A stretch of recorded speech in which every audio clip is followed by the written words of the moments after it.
Here's a Reddit post that I was made aware of earlier this week. I lost everything that made me love my job through Midjourney overnight.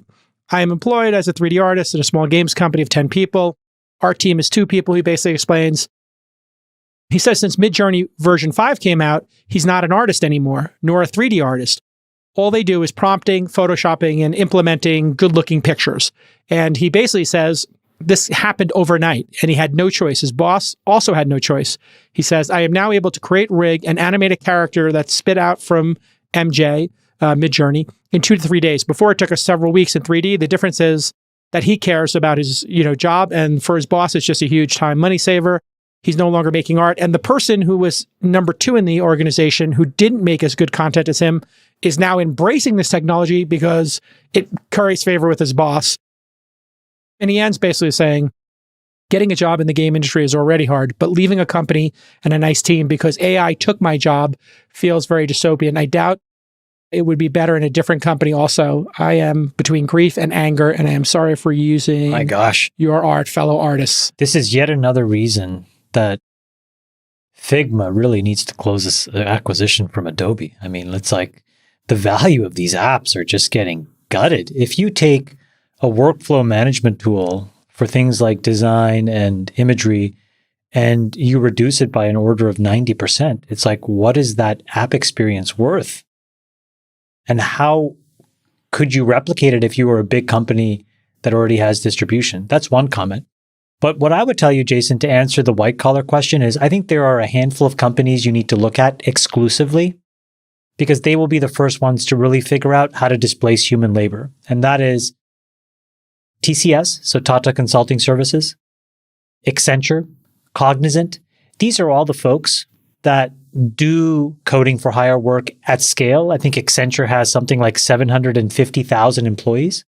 So the incentive to sort of squeeze OpEx, to create better utilization rates, to increase profitability is quite obvious. It always has been. They will be the first people to figure out how to use these tools at scale.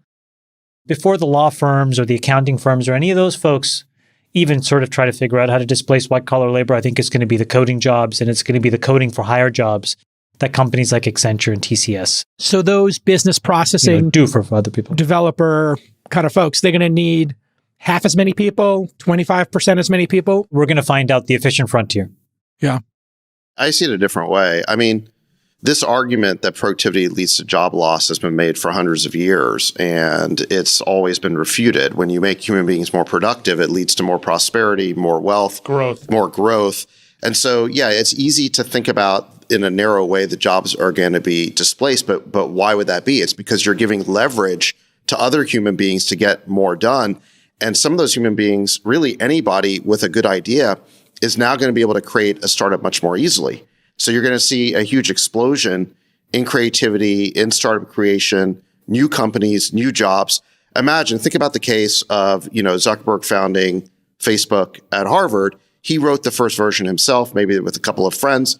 That project happened and turned into a giant company because he was able to self-execute his idea without needing to raise venture capital or even recruit employees, even really before forming a company. Anyone with a good idea is going to be able to do that soon. You're going to be able to use these AI tools. They truly will be no code. You'll be able to create an app or a website just by speaking to some AI program in a natural language way. So more flowers will bloom, more startups will bloom, more projects. Now, but wait a second, it will create, I think, a lot of dislocation. But for every testimonial that is like the one that you showed, which I think is, I'd say, a little bit overly dramatic, I have seen 10 or 100 testimonials from coders on Twitter or other blogs talking about the power that these new tools give them.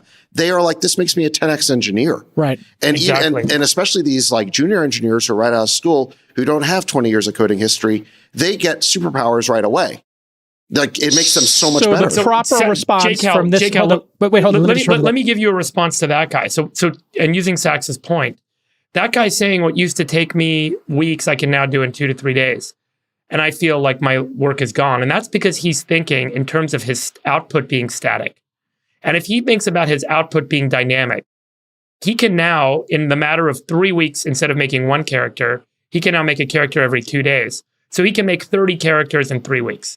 That's an alternative way for him to think about what this tooling does for him and his business. The number of video games will go up by 10x or 100x or 1000x. The number of movies and videos that can be rendered in computers can go up by 10x or 100x or 1000x. This is why I really believe strongly that in some period of time, we will all have our own movie or our own video game ultimately generated for us on the fly based on our particular interests. There will certainly be shared culture, shared themes, shared morality, shared things that tie all these things together, and that will become the shared experience. But in terms of like us all consuming the same content, it will really, like with YouTube and TikTok, we're all consuming different stuff all the time. And this will enable an acceleration of that evolution and personalization. I'll also highlight, back in the day, one human had to farm a farm by hand. And we eventually got the tool of a hoe and we could put it in the ground and make stuff faster. Excuse and then we got a plow and then we got a tractor. And today, agricultural farm equipment allows one farmer to farm over 10,000 acres. You go to Western Australia, it's incredible. These guys have 24-row planters and harvesters, and it's completely changed the game. So the unit of output per farmer is now literally millions of times what it was just 150 years ago. And in that case, Freeberg, nobody wants to do backbreaking labor in the fields, and everybody wants to have cheaper food. But in this case, let me just read you one quote that I didn't read in the original reading of this. He says, "I want to make art that isn't the result of scraped internet content from artists that were not asked." And so I think that's part of this, is that it's bespoke art.